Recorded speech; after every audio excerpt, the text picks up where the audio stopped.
ଗାଁ ମୁଣ୍ଡରେ ଝଙ୍କା ବରଗଛଟାଏ। ସେଇ ଡାଳରେ କାଇଟିଏ ବସା ବାନ୍ଧିଥାଏ। ବରଗଛକୁ ଲାଗି ଅନ୍ୟ ଗଛ ସବୁ ବି ଥାଏ। ଅନେକ ପକ୍ଷୀ ଗଛ ଡାଳରେ ଘର କରି ରହିଥାନ୍ତି। ସେମାନଙ୍କ ଭିତରୁ ଦୁଇଟି ଛୋଟ ଚଢ଼େଇ କାଇର ପଡ଼ୋଶୀ ଥିଲେ।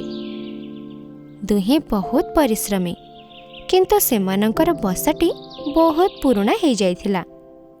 ସେଥିପାଇଁ ବସାଟିକୁ ଭାଙ୍ଗି ନୂଆ ବସାଟିଏ ତିଆରି କରିବାକୁ ଦୁହେଁ ଯୋଜନା କଲେ।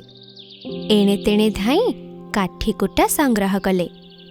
ସକାଳୁ ସନ୍ଧ୍ୟା ପର୍ଯ୍ୟନ୍ତ କାମରେ ଲାଗି ସୁନ୍ଦର ବସାଟିଏ ତିଆରି କଲେ। ବସାଟିକୁ ଦେଖି ସବୁ ଚଢ଼େଇମାନେ ଆଶ୍ଚର୍ଯ୍ୟ ହେଇଗଲେ। ଦୁହିଁଙ୍କର ପରିଶ୍ରମ ଦେଖି ତାଙ୍କୁ ବହୁତ ପ୍ରଶଂସା କଲେ। କିନ୍ତୁ ବରଗଛରେ ଥିବା କାଇଟି ବଡ଼ ଦୁଷ୍ଟ ଥିଲା। ସୁନ୍ଦର ବସାଟିକୁ ଦେଖି ସେ ଈର୍ଷାତୁର ହେଇ ଉଠିଲା। ଦିନେ ଛୋଟ ଚଢ଼େଇ ଦୁଇଟି ଘରେ ନଥାନ୍ତି। ଆହାର ଖୋଜିବାକୁ ବାହାରକୁ ଯାଇଥାନ୍ତି। ଚଢ଼େଇ ଦୁଇଟି ଘରେ ନଥିବାର ସୁଯୋଗ ଉଣ୍ଡି ଦୁଷ୍ଟ କାଇଟି ଆସି ବସାଟିକୁ ଭାଙ୍ଗି ଛାରଖାର କରିଦେଲା। ଚଢ଼େଇ ଦୁହେଁ ଆହାର ଘେନି ଘରକୁ ଫେରି ଦେଖିଲେ ତାଙ୍କର ବସାଟି ଭାଙ୍ଗି ଯାଇଛି।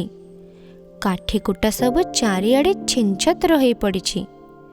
ଏସବୁ ଦେଖି ଦୁହେଁ ବହୁତ ମନ ଦୁଃଖ କଲେ।